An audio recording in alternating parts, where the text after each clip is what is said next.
I'm Greg. And I'm Billy. Together with the Fuji guys, and in this video we're going to talk about the first look, what really all the buttons, bells, and whistles you have on your S1500 camera.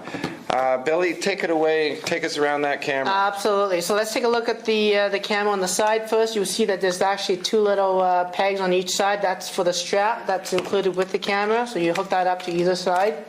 If we take a look, you will see the speakers. Okay, we take a look at the other side of the camera, and there's actually a USB connection on that as well. So that's where you would be connecting the USB and audio video cables. It's a similar plug, but different ends to that side. First, we take a look at the bottom of the camera. The bottom's where the tripod mount is. Again, a standard tripod mount. This is great in the sense that it's dead center. Allows you to put it on a tripod that's not too heavy and gives it a perfect balance. Yeah. And okay. Can I mention also, Billy, because not a lot of people use tripods with point and shoot compact cameras, but because this one has such a long telephoto zoom, it's actually probably a good accessory to buy if you don't already own one with this camera. Absolutely. Sorry to interrupt. Okay, let's take a look at the battery cover. So on the bottom of the camera, we'll see that there's a little notch that you slide down, and then you can actually pull it to the side and it flips open. And this is where the batteries go into the camera, as well as the memory card. So let's put the AA batteries in. We'll just follow the instructions. Thank you, Greg. That goes up, that goes up, that goes down, that goes down. So quick little indication on how the batteries should look when they're in properly. If you do put it in and you turn on the camera and it doesn't go on, most likely the batteries are going to be inserted incorrectly into the cameras. So the batteries are in. What we want to do now is also include and insert the memory card. Again, this camera uses a standard SD memory card. It also supports the high capacity SD cards, so 4 gig and above. I just have a standard one right here. Putting it in again, we look at the back of the card. There's a gold little notch on each end. We take a look at the camera itself. We will insert it with the gold notch facing the back of the camera, and that means it's in. If it doesn't go in the other way, then don't push it in because it's not going to fit. Okay? Once it's in, we slide it down, push it with low pressure, slide it back in, and it's now locked in place. The batteries, the cards are not going to go anywhere. Let's take a look back at the front view of the camera. First thing on the side, there's a little button there. That pops the flash. That's basically your on and off button for the flash. It's off. It's on. Looking at the front of the camera, there's an AF assist lamp. That lamp allows the camera to focus in low light situations where it gets pretty dark. Shoots a little beam out, and again assists the camera in getting a correct focus. And that's a feature I always like to have with any digital camera because I do a lot of shooting at parties. Yeah. Digital cameras have a hard time focusing correctly in poor light.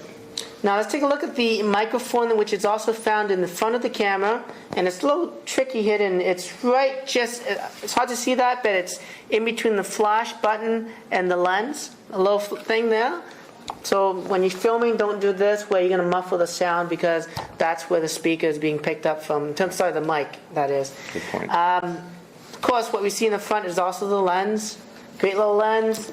Comes with the cover. Use that at all times. In fact, we want to protect the lens at all times to keep your pictures very sharp.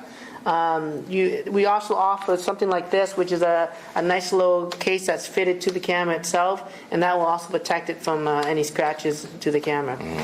Okay, let's take a look at the top view of the camera now. So if we look at the top, there's an on and off switch. It's a slider switch. To turn it on, you would slide it over and hold it and let go, and then it switches on. Of course, if this is the very first time you switch the camera, it's going to actually go through a small little setup setting telling you to choose your language, the date, and then the type of batteries that you're using. So it will detect if you're using an alkaline or even a rechargeable nickel metal hydride battery. So that's the on and off switch.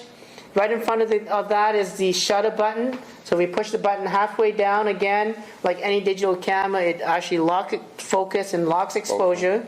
And pushing it all the way down would actually take the picture. Okay, there's also a face detection button, and that can be turned on and off by pushing this button. It actually toggles through several modes, including face detection on, face detection with the red eye removal feature on, and then turning it off. Right beside it looks like a hen symbol, and that symbol basically turns on and off the image stabilization that's included with the S1500. It is a mechanical stabilization built onto the CCD, and a style camera like this that has a very long zoom, in fact a 12-time zoom lens, it's always nice to have a mechanical stabilizer to help you get that more steadier shot. Of course, we see there's also a mode dial. The mode dial is built of pretty high construction. It's a nice little metal finish, nice grips to it. It's properly labeled with all the settings that are on the camera. The first one is, of course, the scene recognition auto mode. There's also other modes like the automatic, scene mode. There's also manual modes, aperture priority modes, and of course the movie mode on top of that. So that's sort of the quick mode dial. That's where you're going to switch to that. Just beside the mode dial is the ready light, and that light basically tells you when the flash is ready to go off, in terms of it blinks a little bit, and then when it turns green you're ready to shoot and the flash is fully charged. It also helps you to tell you if you got it properly focused. So if you push the button halfway down, that light will come up and tell you that it's focused in that sense. In the front of the camera, we're still looking at the top, sorry, there's actually a little notch in the front, and that's your zoom. And you can zoom in, zoom out using that little feature there. Okay, let's take a look at the back view now of the camera. Greg, what size screen is that? That's a 2.7-inch LCD, Billy. Great. So that's basically the high-res screen, of course. It has a special glare filter on it as well that's actually made by Fuji. And we actually make a lot of these filters even for television sets that allow you not just to view at a higher degree of angle, but of course shooting in direct sunlight as well. So we take a look at the back of the camera, we'll see that there's a playback button. So you can push that button to play back the images. What you can also do as well is that if the camera is completely off with the lens turned off, you can actually just look at the images by holding that button down, and the lens will not extend. You can protect it and just be looking at images alone in the back of that camera.